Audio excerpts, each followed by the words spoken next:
ভাবতেই অবাক লাগে, সন্তান এবং সন্তানের বউ মিলে চট্টগ্রামে একজন মুরব্বী লোককে খাটের সাথে হাত এবং পা, দুই হাত এবং পাকে বেঁধে তাকে রুমের মধ্যে বন্দি করে রেখেছে।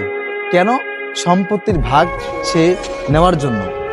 মানে কত বড় নির্লজ্জ, কত বড় মানে মনুষ্যত্বহীন সন্তান হলে এরকম হয় যে নিজের আপন বাবাকে স্ত্রীর সাথে মিলেমিশে বাবাকে এত পরিমাণ রমজান মাসে মানে দুই পা এবং দুই হাত বেঁধে তারপরে শাস্তি দিচ্ছে, বন্দি করে রেখেছে একমাত্র সম্পদের লোভে। আরে সন্তান, আপনি কি কখনো চিন্তা করেছেন এই বাবা আপনাকে এত বড় আপনি যে হয়েছেন এমনি এমনি হন নাই। আপনার মা আপনাকে জন্ম থেকে নিয়ে, আপনার বাবা আপনাকে আপনার ছোট থেকে নিয়ে যেই পরিমাণ কষ্ট আপনাকে নিয়ে করেছে, সেটা যদি আপনার মূল্যায়ন করতে যায় তাহলে দুনিয়ার এই সম্পদ কিছুই না। সেই জায়গায় সেই সন্তান কিভাবে পারলো বাবাকে এইভাবে খাটের সাথে বেঁধে রেখে শাস্তি দিতে?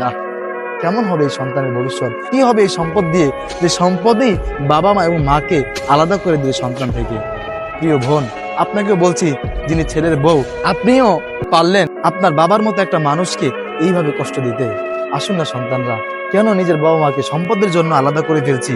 সম্পদ তো মারা গেলে থাকবে, আপনি চলে যাবেন, সম্পদ সম্পদের জায়গায় পড়ে থাকবে, কিন্তু এই সম্পদ আপনার মৃত্যু পরে কোনো কাজে আসবে না। কেন বাবা মাকে এই সম্পদের জন্য কষ্ট দিব? আসুন না রমজানকে উপলক্ষ করে বাবা মার প্রতি আরো আন্তরিক হই, বাবা মাকে ভালোবাসি। বাবা মা আপনার অনেক বড় সম্পদ।